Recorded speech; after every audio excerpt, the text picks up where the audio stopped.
Hey everyone, Razor's here again. As you can see, I had to cut that thing down. Uh, I guess it's just sticking out here too far. It just wasn't rigid enough to do the cutting and stuff. This is undersized right now from what I need. So I'm just using it as my practice piece for the most part. I just got off the phone with my buddy Keith Fenner. I figured that it would be a good time to call him, seeing as he's still, recovering from his foot surgery. And man, what a nice guy! I'm telling you, he's helped me out. He gave me some suggestions to do, and so he was the one that suggested I go ahead and cut it down and do the one operation.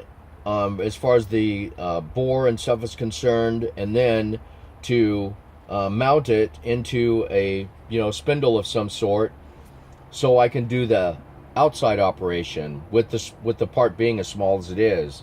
And man, that's such a great idea. He's really given me a boost of confidence here, and like I said, what a great guy. I know he's he and I are only 2 days apart as far as our birthdays are concerned, and so that says a lot right there in my book, that anybody born within the same time frame as I am has to be a good guy. So anyway, I just finished turning down the outside of this thing with my brazed on cutter here. And it's like butter. I mean, it literally is like butter. And so now I'm going to face this, and I just ran a little bit on there, and it's the same way. But just to show you guys, and again, this is my 8620 that I'm working with, and it's just to that. I mean,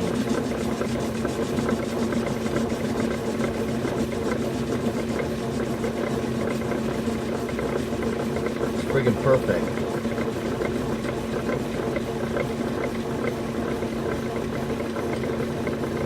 I went into YouTube to see if I could, find somebody working with this stuff with the 8620. And who did I find but Brian Block. He's the one doing his barn restoration, and he has a video up where he's cutting a camshaft out of this stuff. And his piece is probably sticking out, I don't know, 30 inches or so. But his lathe is probably 10 times bigger than this thing.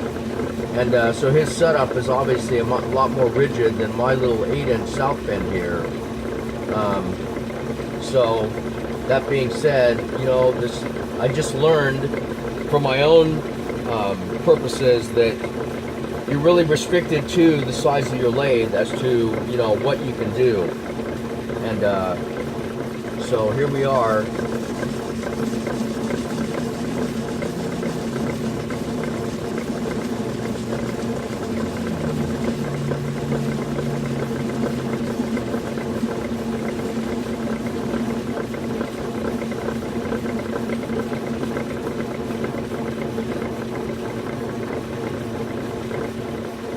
So I don't know if you can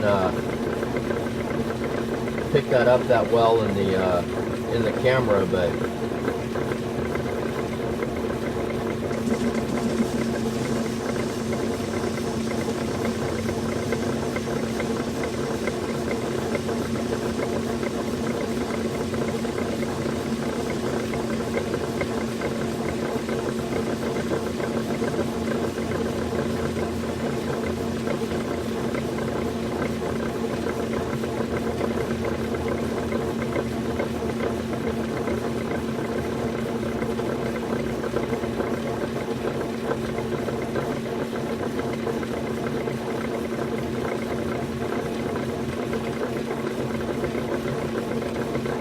yeah, that's pretty smooth.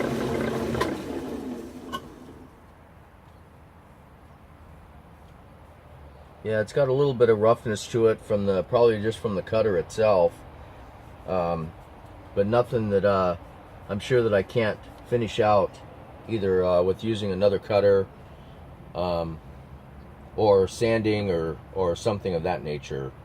But anyway, the bottom line is that you know, Keith was kind enough to spend a few minutes with me on the phone. Actually, we spent more than a few minutes, but the point is that, you know, he was he's very gracious, and you know, he took the time to try to help me out with my little project here. And you know, that's what this community is all about, from what I've discovered, is that not only are they out there to help me, but I've seen other people, you know, reaching out and have been, you know, helped by other people. So thank you for that, Keith. So now that I know what you know, my limitations on my machine, I can go ahead and proceed and make my little pieces that I explained to you earlier in the video as to what I need to make. But I'm still going to experiment here a little bit, cutting my chamfer that I need to, you know, to create my profile. Where's my piece at? Oh, what the hell, here it is.